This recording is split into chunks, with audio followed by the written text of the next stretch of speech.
Bismillahirrahmanirrahim. Assalamu alaikum. General Science 9th class students. I hope you're doing great.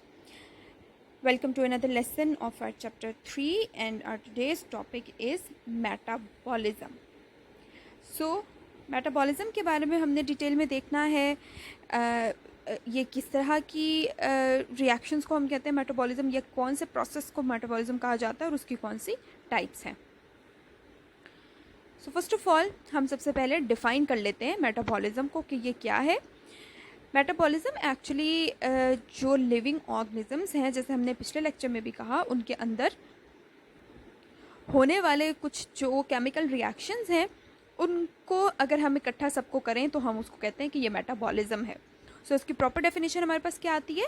A large number of chemical reactions taking place in animals and plant cells and cells of all the living biological organisms are collectively called metabolism. So क्या मतलब हुआ? Metabolism के अंदर हम जितने भी plants और animals के सेल्स हैं या किसी भी लिविंग ऑर्गेनिज्म के जो सेल्स हैं बॉडी के अंदर, उन सब के अंदर होने वाले जितने भी केमिकल रिएक्शंस हैं, अगर हम उन सबको सम अप करें, इकट्ठा करें, कलेक्ट करें, तो हम कहते हैं दिस इज़ मेटाबॉलिज्म. अब मेटाबॉलिज्म की कुछ टाइप्स हैं. वंस अगेन यहाँ पे आपको केमिकल रिएक्शन का वर्ड नज़र आ रहा है, तो ये मेटाबॉलिज्म के अंदर किस तरह के केमिकल रिएक्शंस हो सकते हैं? बिल्कुल उस तरह जैसे हमने प्रीवियस लेक्चर में देखा था कि रिएक्शंस की दो टाइप्स होती हैं. तो मेटाबॉलिज्म जो है या मेटाबॉलिक जो रिएक्शंस हैं उनकी भी वही दोनों टाइप्स हैं same. First of all we have anabolism and then we have catabolism. Anabolism इस तरह के रिएक्शंस होते हैं. या एनाबॉलिज्म हम ऐसे प्रोसेस को कहते हैं in which molecules are synthesized. So anabolism is a process of synthesis of molecules. Synthesis means they are produced. On the other hand, catabolism क्या चीज़ है? Catabolism जैसे लास्ट प्रीवियस लेक्चर में भी हमने देखा कि कैटाबॉलिक रिएक्शंस कौन से होते हैं जिनके अंदर ब्रेकडाउन होती है. सो कैटाबॉलिज्म हम ऐसे रिएक्शंस को कहते हैं in which there is breakdown of molecules. So these are the two types of reactions or two types of processes which happen in metabolism. First is anabolism and then second is catabolism. इन दोनों types को अब हम थोड़ा सा मज़ीद detail में देखते हैं कि इनके अंदर होता क्या है. So first we have catabolism. इसको डिफाइन तो हमने कर लिया कि it's the breakdown of big molecules. लेकिन एक्चुअली मॉलिक्यूल्स की ब्रेकडाउन का क्या मतलब है कि इस तरह के रिएक्शन में यानी कैटाबॉलिक रिएक्शंस में जो बड़े कॉम्प्लेक्स किस्म के ऑर्गेनिक स्ट्रक्चर्स होते हैं. कॉम्प्लेक्स किस्म के स्ट्रक्चर जैसे कि आपको यहाँ पे भी नज़र आ रहा है, ये एक कॉम्प्लेक्स स्ट्रक्चर है.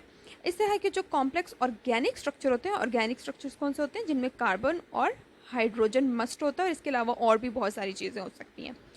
सो ऑर्गेनिक मॉलिक्यूल्स जो हैं, complex molecules are broken down into simple molecules. तो ये जो बड़े बड़े मॉलिक्यूल्स हैं ये ब्रेक डाउन हो जाते हैं स्मॉल मॉलिक्यूल्स के अंदर या सिंपल मॉलिक्यूल्स के अंदर. सो कैटाबॉलिज्म में कौन से रिएक्शंस आ गए?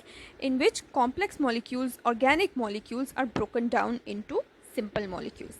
कुछ और कैरेक्टर्स कैटाबॉलिज्म के हम अगर देखें तो कैटाबॉलिक रिएक्शंस जितने भी हैं लिविंग ऑर्गेनिजम्स में, जहाँ पर भी होते हुए हमें नज़र आते हैं, दे ऑलवेज रिलीज एनर्जी. सो ये एक बहुत इंपॉर्टेंट पॉइंट है, इसको आपने याद रखना है. ये आपको डिफ्रेंशिएट करने में मदद करेगा एनाबॉलिज्म और कैटाबॉलिज्म में. सो कैटाबॉलिक रिएक्शंस में एनर्जी हमेशा रिलीज़ होती है, यानी बड़े जो मॉलिक्यूल्स हैं जैसे ये, जब ये टूटेगा तो इसके अंदर से एनर्जी निकलेगी. इस वजह से कैटाबॉलिक रिएक्शंस में एनर्जी रिलीज़ होती है. इसकी कुछ एग्जांपल्स की बात करें तो हमारे पास है ब्रेकडाउन ऑफ कार्बोहाइड्रेट्स. कार्बोहाइड्रेट एक ऑर्गेनिक कंपाउंड है बड़ा. Then we have proteins, lipids. इन सब की जो ब्रेकडाउन है वो कैटाबॉलिक रिएक्शंस हैं और इनको ब्रेकडाउन करने में हमें एंजाइम्स हेल्प करते हैं. एंजाइम्स की मदद से ये सारी चीज़ें टूटती हैं और एनर्जी बाहर निकलती है. Next up we have anabolism. Anabolism is a synthesising process, यानी कि it's a type of reaction in which molecules are synthesised. Synthesise का मतलब है कि अब छोटे छोटे मॉलिक्यूल्स मिलकर इकट्ठे होकर इस तरह के बड़े बड़े कॉम्प्लेक्स मॉलिक्यूल्स को बना देंगे, यानी कि रिवर्स ऑफ हम कह सकते हैं कि कैटाबॉलिज्म का उलट है ये. So it is a synthesizing process in which large complex molecules are synthesized or produced. Second जो difference anabolism और catabolism का है, that is energy is utilized. So हमने पीछे क्या देखा कि कैटाबॉलिज्म के अंदर एनर्जी रिलीज़ होती है और एनाबॉलिज्म के अंदर एनर्जी यूटिलाइज होती है या इस्तेमाल होती है। यानी इन तीनों चीज़ों को आपस में जोड़ने के लिए हमें क्या चीज़ चाहिए होगी, हमें एनर्जी की ज़रूरत पड़ेगी। सो एनर्जी इसके अंदर जा रही है, फिर ये जुड़ेंगे और लार्ज मॉलिक्यूल्स बन जाएंगे। और इसकी एग्जांपल हमारे पास आती है प्रोडक्शन ऑफ कार्बोहाइड्रेट्स। कार्बोहाइड्रेट्स क्योंकि बड़े बड़े ऑर्गेनिक मॉलिक्यूल्स हैं तो उनको बनाने के लिए वो बनते हैं एनाबॉलिज्म के ज़रिए। प्लांट्स के अंदर जो प्रोडक्शन ऑफ कार्बोहाइड्रेट्स है उसको हम एक स्पेसिफिक नाम देते हैं या वो एक स्पेसिफिक प्रोसेस है जिसको हम फोटोसिंथेसिस का नाम देते हैं। You must have learn about photosynthesis from your previous classes as well in your science books. Photosynthesis कौन सा प्रोसेस है जो कि प्लांट्स के अंदर होता है, इन विच प्लांट्स यूज़ सनलाइट को यूज़ करते हैं, प्लस कार्बन डाइऑक्साइड को इस्तेमाल करते हैं, एंड प्लस वाटर। इन तीनों चीज़ों को यूज़ करके वो कार्बोहाइड्रेट्स बना देते हैं। सो इस तरह का रिएक्शन होता है CO2 प्लस H2O, और इनकी वजह से हमारे पास कार्बोहाइड्रेट्स बनते हैं। कार्बोहाइड्रेट्स में हमारे पास ज़्यादातर शुगर्स होती हैं, ग्लूकोज वगैरह या सुक्रोज वगैरह, तो हमारे पास क्या बन गया, कार्बोहाइड्रेट्स।